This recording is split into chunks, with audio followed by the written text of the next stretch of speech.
24 debate, and we're talking about the latest rumblings in the Eurozone. Fresh signs today that Greece will struggle to pay back its debts. Spain, meanwhile, is struggling with record borrowing costs. They hit 7.5% yesterday on 10-year bonds. And the worst, perhaps, of all, the ratings agency Moody's has reduced its outlook for the German economy, the powerhouse of Europe, as it's often called, to negative from stable. Now, before the break, Danny Lang, you were just telling us that part of the problem lies with the European Central Bank. Now, this, of course, is the call from the French President, François Hollande. He is leading a group of European leaders who say the ECB must step in and do more to ease this crisis. Yeah, but I would go further. You know, I would push the central bank, change the treaty and push the central bank to act as a lender of last resort, meaning that there wouldn't be any risk anymore on the public debt, on the 10-year bonds. That would relax the crisis. You don't need to change the treaty to enable the central ECB to act as a lender of last resort. It's a basis function of a central bank. But I totally agree with you that the fact that ECB should be much more proactive in this in such current situation. It cannot buy bonds on the primary market. Yeah. Yes, but there is a European financial stability that the way it does it, and as well the European mechanism. It will do it. Well, there's been a huge row between the ECB Governor Mario Draghi and the Spanish government. Spain says the bank is just not doing enough and says it's actually shirking its responsibilities. It should do more. Let's say buying directly government bonds, but it is not entitled to. And the problem is that we need to enlarge the treaties and to assign the ECB a second mandate, just like in the US, to support the economy. I fairly share this point of view, but you will never have an agreement from the German on this very, very, very critical issue if we French are not strong enough to say the German, okay, you are not alone. We are also guaranteeing that we are taking exactly the same kind of politics than you do and managing our economy as with the same rigor as the one you utilize in Germany. The day you have said that to the German, we are going to reduce our expenses, we are going to reduce our expenses by, let's say, 5% of GDP, because we can do that. Then after you have something to bring in the basket for negotiation. But as of now, if you were German, would you be confident on France? No. They cannot be confident on the current French situation that is leading us in a very poor situation, because we are going to reduce the growth. Well, the Germans are the ones who are opposed to the ECB printing more money, aren't they? I would like to join with what said Mr. Schäuble, the Minister of Finance of Germany, the day before yesterday in an interview. He said, please stop underestimating Europe. If you compare today with what happened 3 years ago, after 20 summits, and that is the reason why the markets are testing, because they know that we are building something very strong. In 20 summits, we have now new rules, we have new permanent aid for countries, which was totally refused by Germany 3 years ago. We have governance, an economic governance with a structured Eurogroup today. And we have something which is very new and which you are underestimating, which is the fact that the ECB has been acting extremely efficiently in the last 2 years, although she has not instructions, and we should not give the ECB instructions. But when they have to do something, they are doing it. And I think today we have this new construction, and of course this is disturbing a lot of people around the world, and they consider that it will be a new powerhouse in the world, and so they are testing. It's a question of resisting and of showing that we have the political will, and I'm very confident. And the best proof that Moody's has taken his decision, and the rates in Germany have not moved from an inch. In France, we are borrowing today at very, very, very low rates. So let's Moody's have its opinions, and we have to have confidence in Europe and to go on with our very hard task. It's very difficult because we have so many different cultures in economy in Europe. And of course, Mrs. Merkel, every morning, she has to convince the Bundestag, our parties, a lot of people, and she has always managed to convince them. That's the point, though, isn't it? France may be borrowing at low rates, but Spain is in an unsustainable position right now. It's borrowing at a record 7.5%. Italy, 6%, not far behind. Greece, we're talking about Greece leaving the euro. I mean, you can't deny there is a crisis. It is a shame that Italy, with the existing data, can borrow at such a high rate. It is a shame because it has no ground. The markets are confusing the commitments. Are confusing the commitments and the risks. All the commitments of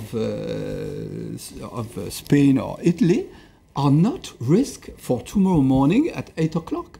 They are over 10, 15 years, and I'm very confident that the situation of Italy will come back. You have the last data on Spain, Italy, and Portugal in terms of export, which is extremely positive. Sofiane? Well, to a certain extent, yes. On the very same way, it is true that the bond market is very tough for the moment, and as you said, a very temporary solution for the central bank using the European Financial Stability Fund, it is already the case, is to purchase the bond, right, of these governments. So therefore, the European Central Bank can activate its security purchase program, but it cannot be a long-term solution because if this nominal value of these assets decline, who are the shareholder of the central bank, European Central Bank? It is the European member state. Therefore, you cannot artificially decline an interest rate. You have to send signal to the market in terms of reforming your economy. You understand? It's not like alchemists declining artificially your interest rate. There should be a productive counterpart for the investor so that the interest rate will decline. But, for example, the one-year yield for Greece is 1,000%. The one-year yield for Greece. Borrowing aside, though, it's the fundamentals in the economy is surely the problem here. There is no growth. There is enormous unemployment. These economies are going nowhere. That's what the ratings agencies and the markets are saying. Yeah, but the markets are not. I don't think the markets are a good guide. You know, we say the market says that, the market say this. The markets say, okay, implement austerity policies. All right, and investors we'll are better. saying that. And then they say, oh, there is no growth. What a surprise! But for sure, but that's not compatible. So we should stop relying on the market. And I don't have the same reading of the German experience. One of the most important things in Germany, it's not of course, it doesn't explain everything, but it's the fact that the Germans refuse to financialize their economies. It's still really old-fashioned capitalism. It's not a financialized economy. The financial market don't play the same role there as they play in France or as they play in Spain or as they play in other countries. Right, but when you look at their manufacturing industry, it's in a lot stronger of a position than the French manufacturing industry is. Yeah, look at Volkswagen, look at Peugeot. And one of the reasons is that one. You know, I don't think that the German strategy of compressing the internal demand as they did since 1998 over the past year. By the same way. They create jobs by the same way. They created jobs, yes. Yeah, but basing everything on the hypothesis that they will be able to export enough to compensate for the... But for the moment in the world, in terms of in economy, there is not an old-fashioned or a fashionable economy. There's an economy that works. Yeah. What's important is that in Germany, I'm not an advocate of Germany, but first they have jobs. Second, what's interesting, it is clear that in the last 10 years ago, we had the same productivity as Germany. Today, we're lagging. And what is interesting is that today, Germany, 2/3 of Germany rate of growth come from internal demand, you know, and you have seen the increase in the last 2 years of the wages because they realize that now they have to distribute, and they are not distributing this money or those wages in low productivity areas like services, but for the guys who are the highly paid, which means in the automobile industry, because of the union and in the machine tools, because of the union, because of the unions, because of the union, but because also they have a very high productivity. So I think there is a rebalancing of the German economy which is taking place. Yeah, today, this is and they interesting. show us Maybe the way not in enough, some way. but it is interesting. I share the point of view. What about the banks, though? The banks have been central to this crisis, haven't they? They've been undercapitalised, and governments have said that they must boost their capital ratios.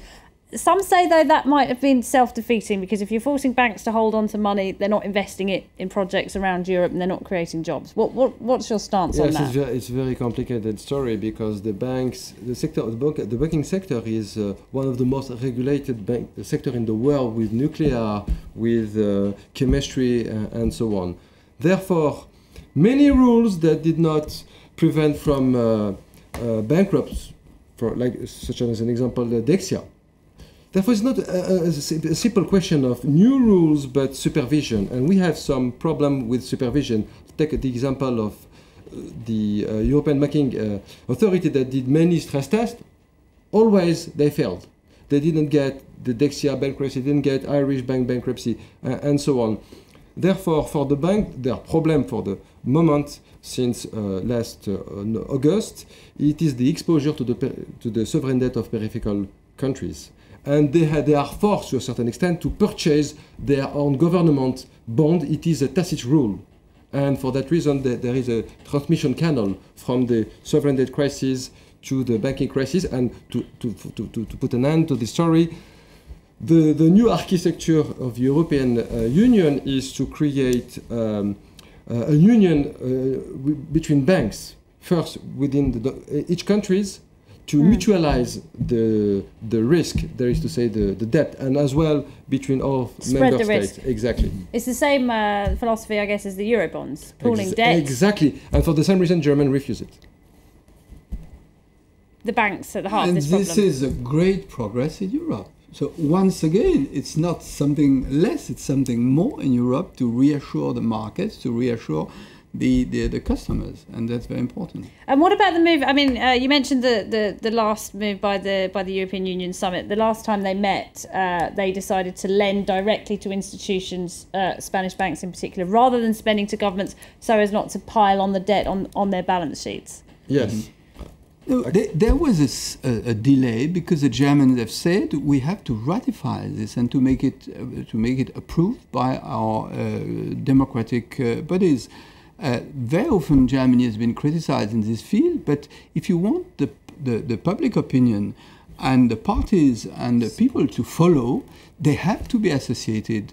Of course, you can criticize, saying they are too late, they are too slow, but once it's done, and for long, and for the stability of Europe. So I wouldn't criticize that much. I think the last movement was extremely positive for Europe.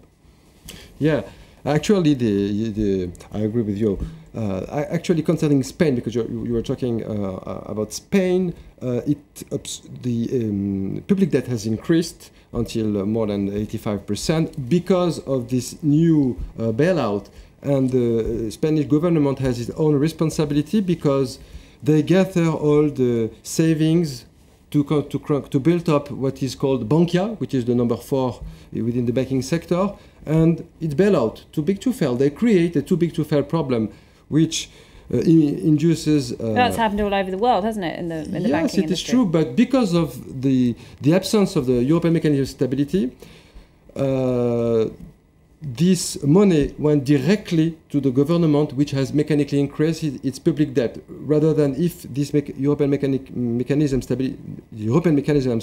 was established right now, it would have not increased the public debt of Spain. So this is a problem of accountancy, public accountancy.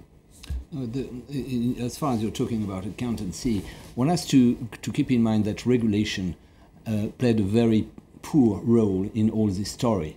Because regulation has been and is still extremely pro-cyclical. It induced banks dramatically to extend lending over until 2007, and since we realized that these rules were fairly dangerous, what happened is that we changed the rules, and now we ask the bank to retain much more capital than they used to. So at the time the economy is lowering, is making some sort of a soft landing, we induce banks to lend much less than they used to do. And we made the same error that we made before the crisis, and we increase the problem of the economy by putting much more strain on banks. Should we have kept the same rule for a while until the economy stabilized, then we would have probably much less problem as of now. I just want to go back to the beginning. Actually, we heard from some people in Germany saying some of them are saying they don't want to pay for Greece. They think Greece should leave the euro, or they should leave the eurozone. Do you think with every move like this, every day we see something different happening in the eurozone, it's really weighing on people's feelings about the eurozone? They're thinking, why should I be paying for those people over there? I'm struggling. Everybody's struggling with austerity measures in their own country. Do you think there's a real risk of the solidarity of European countries falling apart? I think I don't share the optimistic view that were presented here. Summit after summit, we change some minor things, but the problem is still there. So people think, so what is this Europe about? My situation is degrading. It's getting worse and worse and worse. So of course, people feel bad about this.